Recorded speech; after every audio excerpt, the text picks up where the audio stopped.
ladies and gentlemen, the last deck I'm going to analyze, the last deck we're going to look at, the Swarmlord. Alternate proxy, of course, because he deserves it.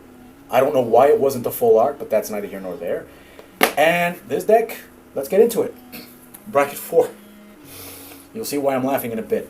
Average CMC of 3.36, salt of 0.38, cost of $223, and a crispy score of 5.5. What? It's a bracket 4, but it's barely past the midpoint of power? How does that even happen? Well, we'll get into that. It says consistency 6, resistance 6, 5, interaction 5, and speed 5. The main reason, which will be described right here in the bracket little information thing, says this deck has a crispy score of 5.5. Well, it's technically in bracket 4. It likely plays closer to a bracket 2 deck. I agree.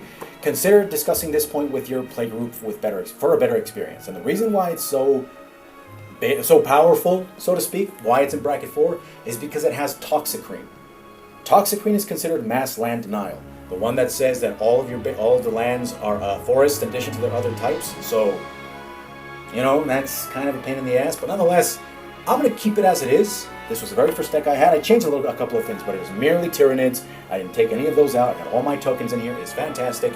This deck has a special place in my heart, and I will use it every now and again. It will never be broken apart. Moreover, because you can't really get the Warhammer 40k decks nowadays without giving an arm and a leg, so, you know, it is what it is.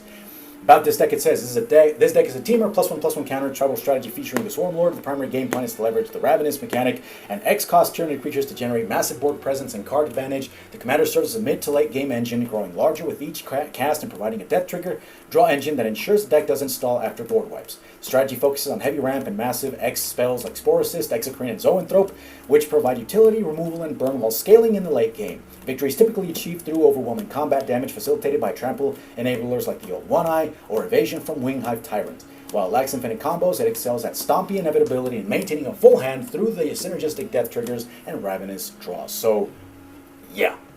And apart from that, you know, I think another thing I love about this deck is the fact that it's just, apart from the first one that I ever got, it really grew my love for the counter mechanic and the fact that it was just tribal.